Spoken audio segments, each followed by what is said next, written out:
Hello students, तो आज हम करेंगे क्लास 8 का एल्जेब्रिक एक्सप्रेशन आइडेंटिटीज एंड ये इतना इंपॉर्टेंट चैप्टर है। इसकी इंपॉर्टेंस आपको शायद पता होगी, सभी टीचर्स ने बताया होगा, सब पेरेंट्स ने बताया होगा, बड़े भाई बहन ने बताया होगा that this is a very important chapter.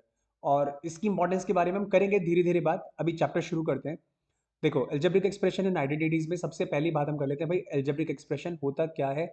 ज़्यादा डिटेल में या ज़्यादा टेक्निकल डेफिनेशन में नहीं जाऊँगा।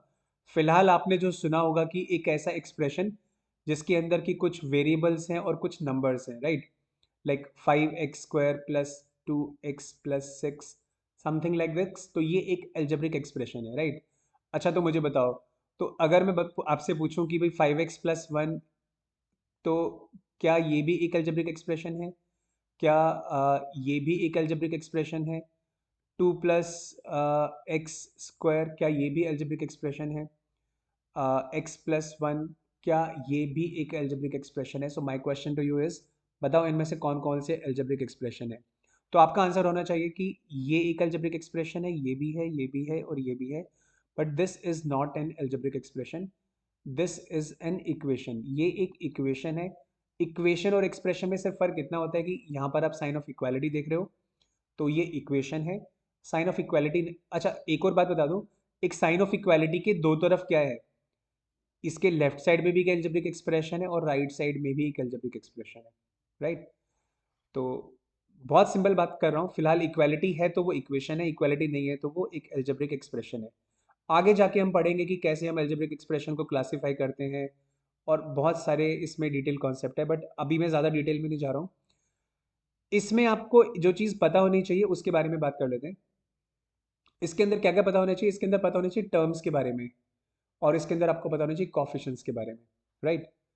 तो अगला हमारा टॉपिक है terms and coefficients. Let's say अगर मैंने आपको बोला 5x² प्लस 6x प्लस 2, तो यहाँ पर आप कितनी टर्म्स देख पा रहे हैं? टर्म्स हम बोलते हैं ये 1, ये 2 और ये 3, दीज आर द टर्म्स। इसमें कितनी टर्म्स दिख रही हैं आपको? इसमें दो टर्म्स हैं। अच्छा, इसमें कितनी टर्म्स दिख रही हैं? अब कुछ बच्चे बोलेंगे सर 1 2 3, तीन टर्म्स दिख रही हैं। अच्छा, इसमें कितनी टर्म्स दिख रही हैं?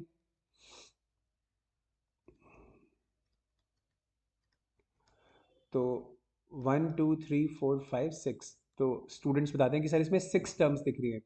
तो बेटा इसमें ना एक काम करते हैं, इसमें कोई कन्फ्यूजन नहीं पालते हैं। कई बार इतने आसान क्वेश्चन में भी बच्चे गलत आंसर करने लगते हैं। तो यहाँ पर 3 टर्म्स है, दिस इज करेक्ट। यहाँ पर 2 टर्म्स है, ये भी करेक्ट है। यहाँ पर 3 या 4 टर्म्स नहीं है, यहाँ पर सिर्फ एक ही टर्म है। और यहाँ पर कितनी, 6 या 5? देखो, अगर आप यूनिक गिनो तो 4 और 4 को एक काउंट करो तो 1 2 3 4 5, और अगर इसको दो काउंट करो तो 6। लेकिन ना यहाँ पर 5 टर्म्स है ना यहाँ पर 6 टर्म्स है, यहाँ पर एक ही टर्म है। तो इसका मतलब टर्म है क्या, कैसे डिफ्रेंशिएट करते हैं, कैसे काउंट करते हैं? बेसिकली वो सब टर्म्स जो प्लस और माइनस से सेपरेट होती हैं उनको हम टर्म्स बोलते हैं। फिलहाल बेसिक हम इतना समझ लेते हैं। तो this is one term, this is another term, this is another term, correct. यहाँ पर ये दो टर्म्स हैं, यहाँ पर ये एक ही टर्म है, प्लस माइनस करके कुछ है ही नहीं। और मल्टीप्लिकेशन देखो, ऐसे तो फिर ये भी मल्टीप्लाई हो रहे हैं। 5x² अगर देखा जाए तो 5 × x मल्टीप्लाइड बाय x, लेकिन हमने उसको पूरे को एक ही टर्म गिना है, करेक्ट। ऐसे ही this entire is one term. इस बात में क्लैरिटी आ गई? चलो, अगर इस बात में क्लैरिटी आ गई तो मैं आपसे ना एक और क्वेश्चन पूछ सकता हूँ। मुझे ये बताओ,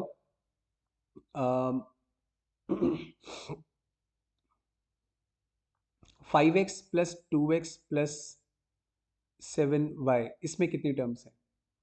अब इसमें देखने में तो लग रहा है कि भाई प्लस माइनस से सेपरेट होके 3 टर्म्स हैं, बट एक्चुअली इसमें 3 टर्म्स नहीं है। वो आपको आगे जाके पता लगेगा कि इनको ऐड कर, अभी तक हो सकता है आपको अंदाज़ा भी हो, 5x + 2x को ऐड कर सकते हैं 7x, और ये बन जाएगा 7y। सो इन रियलिटी यहाँ पे दो टर्म्स हैं, करेक्ट। तो अगर आप ये एडिशन सब्ट्रैक्शन इन सब में मिस्टेक करते हो, सो डोंट वरी। आने वाले उसमें मैं जो वीडियोस बनाने वाला हूँ उसमें आपको जितने भी डाउट्स हैं addition multiplication subtraction division of polynomials में, you will get 100% clarity.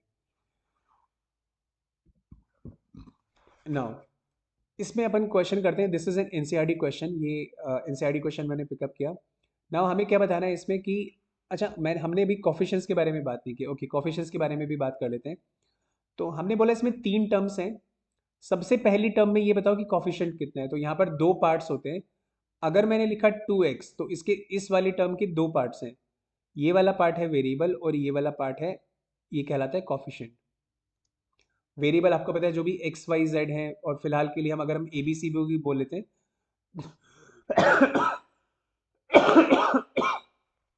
So x Y Z ये वेरिएबल पार्ट है, एंड कॉफिशिएंट्स आर जो इसके साथ मल्टीप्लाई रहे नंबर्स 2x है, तो 2 इज द कॉफिशिएंट।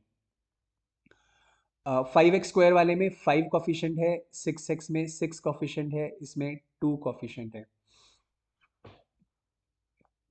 तो इसमें हमें आइडेंटिफाई करना है टर्म्स एंड कॉफिशिएंट्स। तो इसमें कितने टर्म्स हैं? ये दो टर्म्स हैं, और ये एक टर्म है, ये दूसरा टर्म है। अगर हमें अलग अलग लिखना पड़ेगा, हम बोलेंगे कि एक टर्म है 5xy/z², this is one term, और दूसरा टर्म है -3zy, this is the second term. हमें बोलना पड़ेगा कि ये दो टर्म्स हैं, और इसमें कॉफिशिएंट कितना है? इसका कॉफिशिएंट है 5 और इसका कॉफिशिएंट है -3। So remember, including the sign हम लोग कॉफिशिएंट के बारे में बात करते हैं। So that's it. तो इसमें कितनी टर्म्स हैं? ये तीन टर्म से आइडेंटिफाई करके बताने की कौन कौन सी टर्म है। हम बोलेंगे भाई पहली टर्म है 1, दूसरी टर्म है x और तीसरी टर्म है x²। इसका कॉफिशिएंट कितना है? 1। इसका कॉफिशिएंट कितना है? कुछ भी मल्टीप्लाई नहीं हो रहा, तो इसका भी 1। और इसका कॉफिशिएंट कितना है? कुछ भी मल्टीप्लाई नहीं हो रहा है, तो 1 तो सबसे मल्टीप्लाई हो ही रहा है। Like this you attempt this question. 1 2 ये वाले तीन टर्म्स हैं, इसका कॉफिशिएंट 4, -4 एंड 1। सो 4 -4 1, ये तीन टर्म्स और ये इनके coefficients. Like this you can attempt this question. इसमें देखो x/2 का मतलब क्या होता है कि इसका कॉफिशिएंट, ये एक टर्म है बाय द वे, और इसका कॉफिशिएंट है 1/2, क्योंकि x/2 में मल्टीप्लाई क्या हो रहा है, हम इसको ऐसे 1/2 x भी लिख सकते हैं। सो 1/2 is the coefficient. I hope कि यहाँ तक बात सब समझ में आ रही है। और अगर हम यहाँ पर आए तो इसका कॉफिशिएंट 0.3, 0.3, इसका कॉफिशिएंट -0.6। इस तरह से हम इस क्वेश्चन को अटेम्प्ट करते हैं। So this question is done. Now अब हमें अगला जो टॉपिक सीखना है, that again is very easy. ज़्यादातर स्टूडेंट्स को आता है, लेकिन कभी कभी मिस्टेक कर भी जाते हैं। तो this is monomial, binomial, trinomial, polynomial. तो these are the types of polynomials. और मोनोमियल में एक ही टर्म होती है। एग्जाम्पल के तौर पे अगर हमने बोला x, दिस इज मोनोमियल। कोई और एग्जाम्पल ले लेते हैं। मैंने बोला 100, this is also a monomial. अच्छा, मैंने बोला x⁻10, ये भी मोनोमियल है। ये एक मोनोमियल है, ये दूसरा, ये तीसरा, ऐसे तीन हमने एग्जाम्पल लिए। बाइनोमियल का एग्जाम्पल क्या हो सकता है? बाइनोमियल का एग्जाम्पल हो सकता है कि लेट्स से x+1, इसके अंदर दो टर्म्स हैं, x² -100, ये दूसरा एग्जाम्पल है। 5x+2, ये तीसरा एग्जाम्पल है। तो ये तीन तीन एग्जाम्पल हमने लिए बाइनोमियल के। अच्छा, ट्राइनोमियल के एग्जाम्पल आप बताओ क्या हो सकता है?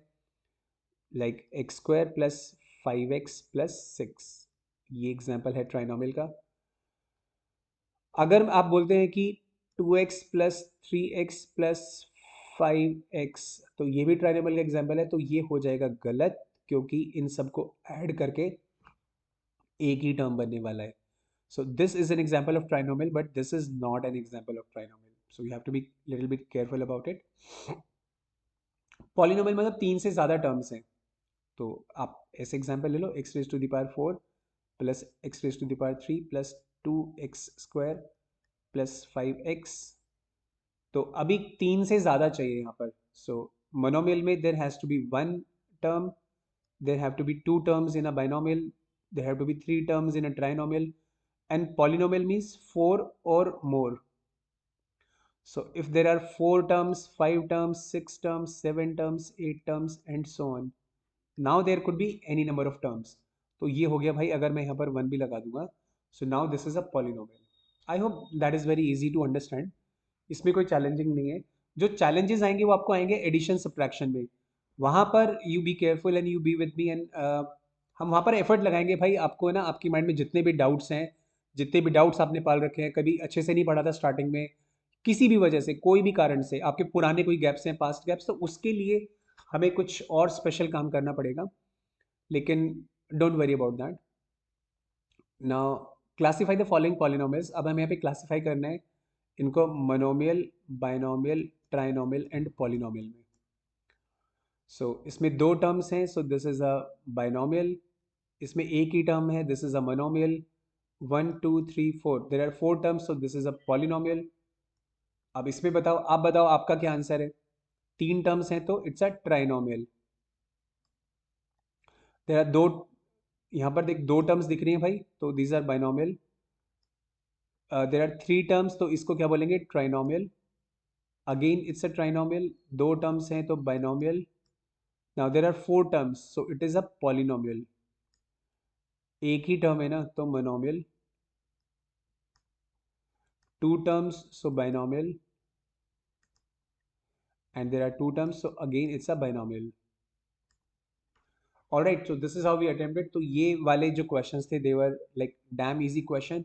इसके बाद नेक्स्ट वीडियो में हम बात करने वाले हैं एडिशन के बारे में। तो if you have got any doubts, addition में कोई प्रॉब्लम आती है या सर डाउट तो कोई नहीं आता, सब कुछ है लेकिन मिस्टेक हो जाती है, even in that case you can join and see the next video to have a super clarity in addition of polynomials.